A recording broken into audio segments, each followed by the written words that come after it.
Bonjour Isabelle Hudon, vous êtes l'ambassadrice du Canada en France, vous venez de prendre vos fonctions il y a quelques semaines, vous êtes la première femme à représenter le Canada en France et en cela, c'est un symbole fort qu'a voulu le Premier ministre Justin Trudeau. Oui, exactement, c'est un très grand privilège pour moi d'être ambassadrice, mais également la première femme. Certains pourraient dire, et j'en suis la première à dire que c'est un peu tristounet qu'on ait dû attendre jusqu'en 2017 pour nommer une femme, mais néanmoins, j'y suis et je prends ce rôle très au sérieux et je le considère comme un très grand privilège de servir le pays ici en sol français. Et depuis longtemps, vous vous battez finalement pour les leaderships féminins, pour que les femmes puissent prendre toute leur place à la fois dans la politique et aussi dans l'entreprise. Oui, alors je me dis une battante, une activiste pour la cause des femmes et particulièrement d'un point de vue économique. On ne peut pas penser pouvoir contourner le bassin de talent que composent les femmes quand ce bassin représente 52 % de la population. On ne peut pas non plus, à titre d'entreprise, d'organisation, se priver du talent des femmes, mais surtout de la richesse, de la complémentarité que des hommes et des femmes dans une organisation peuvent créer. Oui, vous aviez cofondé un mouvement qui s'appelle l'effet A, A comme ambition. Voilà. Vous dites aux femmes, finalement, n'ayez pas peur d'être ambitieuses. Alors, toute la question de l'idée de l'effet A vient de ce défi que je me suis lancé à moi-même de poser un geste par jour pour la cause. Et la cause, c'est de voir des femmes accéder à des postes de direction et d'influence. Et je ne suis pas de celles qui croient que les femmes ont moins d'ambition que les hommes, mais je suis de celles qui croient avec une ferme conviction que nous avons moins de confiance à assumer publiquement notre ambition.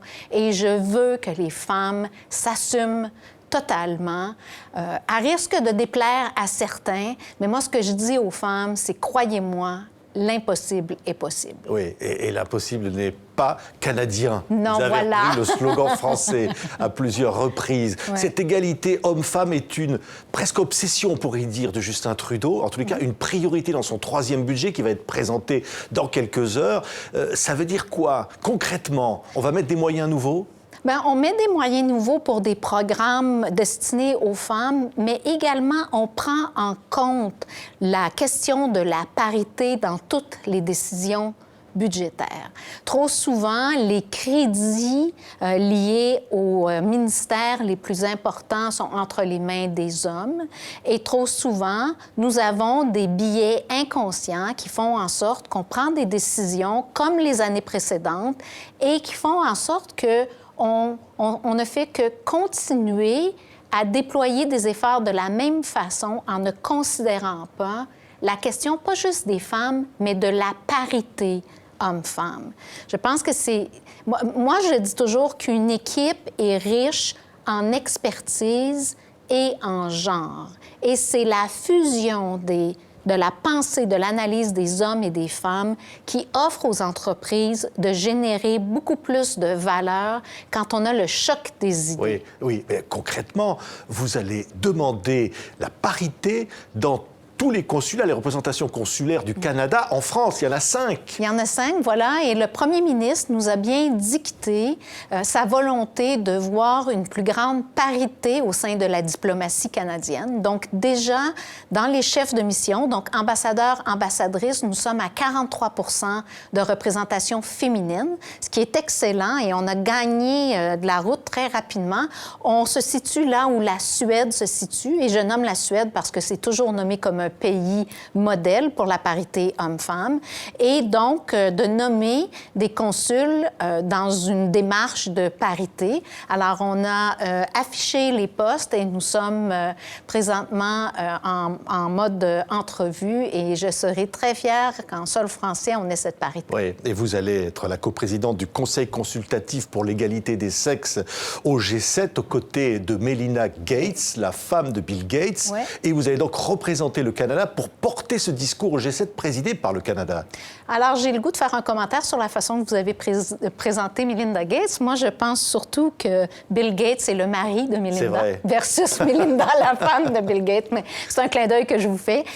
Effectivement, le premier ministre, dans le cadre des travaux du G7 qui seront à Charlevoix le 8 et 9 juin, donc la réunion du G7 est au Canada cette année, et le premier ministre a voulu faire de l'enjeu parité homme-femme un enjeu horizontal à toutes les autres priorités et qu'on puisse, durant les réunions ministérielles préparatoires au G7, réfléchir à la parité homme-femme dans toutes nos décisions, résolutions et discussions.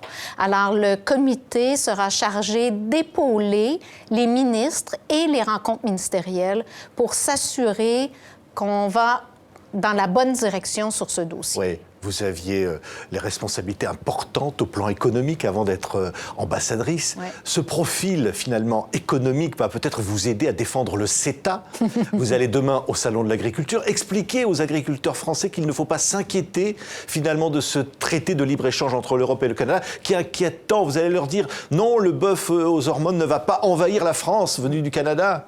Mais il est vrai que mon profil de femme d'affaires arrive à juste point dans la relation Canada-France, qui, on le sait, est une relation basée sur un solide socle d'amitié, mais qui doit davantage se développer comme une relation économique, surtout après la négociation du CETA. Et oui, je veux aller à la rencontre des agriculteurs, un secteur qui a soulevé plusieurs préoccupations, parce que ce secteur en France, comme d'ailleurs dans notre pays, est sous la pression de produire de différentes façons et ces agriculteurs ne veulent pas voir leur marché, la France, être envahi par des produits qui ne sont pas soumis aux mêmes standards. Et ce qu'il faut se souvenir, c'est que le CETA n'efface en rien les règles déjà en place. Le bœuf aux hormones est interdit en France et le demeure interdit avec le CETA.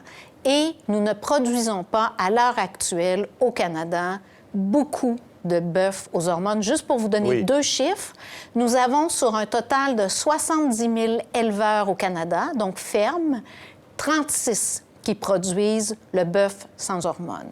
Alors, je veux répondre à deux craintes. Un, le bœuf aux hormones n'entrera pas en France. Et deux, on ne peut pas envahir le marché français parce qu'on ne produit pas assez au Canada de ce bœuf sans hormones. Oui, et puis vous dites aussi aux Français, vous, vos fromages... On les aime. Eh bien, ils ont trouvé finalement un marché très important au Canada. Oui, et moi, je peux vous le confirmer, au Québec, au Canada, on aime le fromage français, on achète, on consomme le fromage français et les quotas ont été élevés dans le cadre du CETA et l'Europe, dont la France, en prend grandement avantage depuis le 21 septembre et c'est au bénéfice de notre palais. Oui, vous Canada. Dites finalement que la relation entre la France, historique entre la France et le Canada, doit se renforcer alors au plan économique mais aussi au plan culturel. Oui, moi j'y crois beaucoup. On a beaucoup à partager. On partage les mêmes valeurs, entre autres sur le plan culturel. On a beaucoup à échanger, beaucoup à apprendre. Et je veux faire de notre empreinte culturelle en France une empreinte encore plus solide qu'aujourd'hui.